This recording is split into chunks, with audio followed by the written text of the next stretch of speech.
வந்திருக்கும் இளம் சாதனையாளர்களுக்கும் அவங்களுடைய பெற்றோர்களுக்கும் தமிழக வெற்றி கழகத்தினுடைய தோழர்களுக்கும்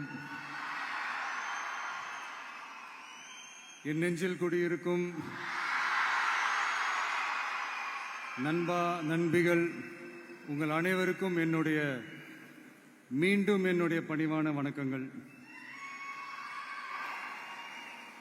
நான் இன்னைக்கு எதுவும் பேச வேணான்னு தான் நினைச்சேன். பட் ஒரு முக்கியமான ஒரு விஷயத்தை பத்தி இன்னைக்கு நான் பேசலன்னா அது அவ்வளவு கரெக்டா இருக்காதுன்னு எனக்கு தோணுச்சு. அதான் அது என்னவா இருக்கும்ன்றது நீங்களே கெஸ் பண்ணியிருப்பீங்க. எஸ், நீட்டை பத்தி தான்.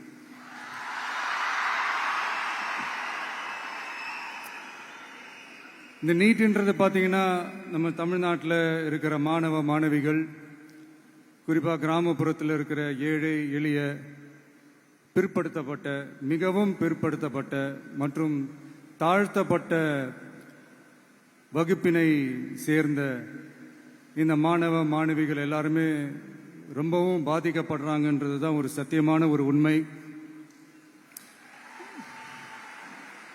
இந்த நீட்டை பற்றி ஒரு பிரச்சனையாக நான் பார்க்கறது என்னன்னா, ஒன்று இந்த நீட் இந்த மாநில உரிமைகளுக்கு எதிரானதாக இருக்கு. நீங்கள் 1975க்கு முன்னாலே பார்த்தீங்கன்னா இந்த கல்வி மாநில பட்டியலில் தான் இருந்துச்சு. உங்க எல்லாருக்குமே தெரிஞ்ச ஒரு விஷயம்தான். அதுக்கப்புறமா தான் அது ஒன்றிய அரசு வந்ததுக்கப்புறம் அது பொது பட்டியலில் அது சேர்த்தாங்க.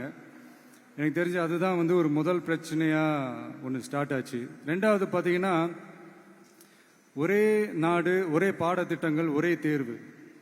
இது பேசிக்காவே அந்த கல்வி கற்கும் அந்த நோக்கத்திற்கே ஒரு எதிரான ஒரு விஷயமா நான் அதை பார்க்குறேன். ஒவ்வொரு மாநிலத்துக்கு ஏற்ற மாதிரி அந்த பாடத்திட்டங்கள் இருக்கணும். இது நான் மாநில உரிமைகளுக்காக மட்டுமே இதை நான் கேட்கல. நீங்க பார்த்தீங்கன்னா அந்த கல்வி முறையில் பல்வேறு கண்ணோட்டங்கள், பல்வேறு பார்வைகள், டிஃப்ரெண்ட் பெர்ஸ்பெக்டிவ்ஸ்னு ஒன்று சொல்லுவாங்க இல்லையா, அப்படி அதுக்கு ஒரு முக்கியத்துவம் கொடுக்கிற ஒரு விஷயமா அது இருக்கணும்ன்றதான் என்னுடைய பார்வை. Diversity is a strength, it is not a weakness. பன்முகத்தன்மை அப்படிங்கிறது அது ஒரு பலமே தவிர பலவீனம்னு சொல்ல முடியாது. இதில் இன்னொரு முக்கியமான ஒரு விஷயம் என்னன்னா, மாநில மொழியில படிச்சுட்டு, ஸ்டேட் சிலபஸ்ல படிச்சுட்டு, என்சிஇஆர்டி சிலபஸ்ல தேர்வு வச்சா அது எப்படிங்க? அதுவும்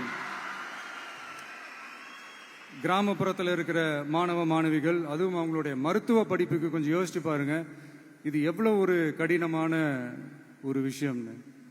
மூணாவது நான் பார்க்குற ஒரு பிரச்சனை என்னன்னா, இப்போ போன மே மாதம் 5ஆம் தேதி அந்த நீட் எக்ஸாம்லாம் நடந்துச்சு. அதில் சில குளறுபடிகள்லாம் நடந்ததா நம்ம நிறைய அந்த செய்திகள்லாம் பார்த்தோம், படித்தோம் இல்லையா. அதுக்கப்புறமே என்ன ஆயிடுச்சுன்னு பார்த்தீங்கன்னா, அந்த நீட் தேர்வுக்கு மேலே இருக்கிற அந்த நம்பகத்தன்மையை மக்கள் மத்தியில் சுத்தமாக போயிடுச்சு. இனிமேல் நாடு முழுக்க அந்த நீட் தேர்வே தேவையில்லை அப்படிங்கிறத இந்த செய்திகள் மூலியமா நாம் எல்லாருமே புரிஞ்சுக்கிட்ட ஒரு விஷயம். சரி, இதுக்கு என்னதான் தீர்வு அப்படின்னா, நீட்டு விலக்கு தான் இதுக்கு உடனடி தீர்வு. நீட்டு ரத்து கோரி தமிழக சட்டமன்றம் கொண்டு வந்திருக்கிற அந்த தீர்மானத்தை நான் மனப்பூர்வமாக வரவேற்கிறேன். இதுக்கு அந்த ஒன்றிய அரசு அந்த கால தாமதம்லாம் எதுவும் செய்யாம தமிழ்நாட்டு மக்கள் அவங்களுடைய உணர்வுகளுக்கு மதிப்பு கொடுத்து இதை சீக்கிரமாவே இதை சால்வ் பண்ணணும் அப்படின்றதான் இங்க நான் கேட்டுக்கிறேன். சரி, ஓகே, இதுக்கு நிரந்தர தீர்வு தான் என்ன அப்படின்னா, அந்த கல்வி பொது பட்டியலிருந்து மாநில பட்டியலுக்கு கொண்டு வரணும். ஒருவேளை அதுல ஏதாவது சிக்கல்கள் இருக்கு அப்படின்னா ஒரு இடைக்கால தீர்வா இந்த இந்திய அரசியலமைப்பு சட்டத்தை திருத்தி ஒரு ஸ்பெஷல் கன்கரண்ட் லிஸ்ட், சிறப்பு பொது பட்டியல் அப்படின்னு ஒன்று உருவாக்கி அதுல கல்வி மற்றும் சுகாதாரத்தை அதுல சேர்க்கணும்.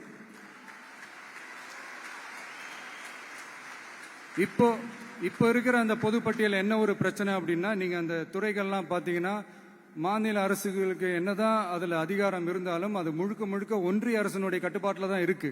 அதனால மாநில அரசுகளுக்கு அந்த முழு சுதந்திரத்தை அது தரப்பட வேண்டும் அப்படின்றதான் இங்க என்னுடைய தாழ்மையான ஒரு வேண்டுகோள்.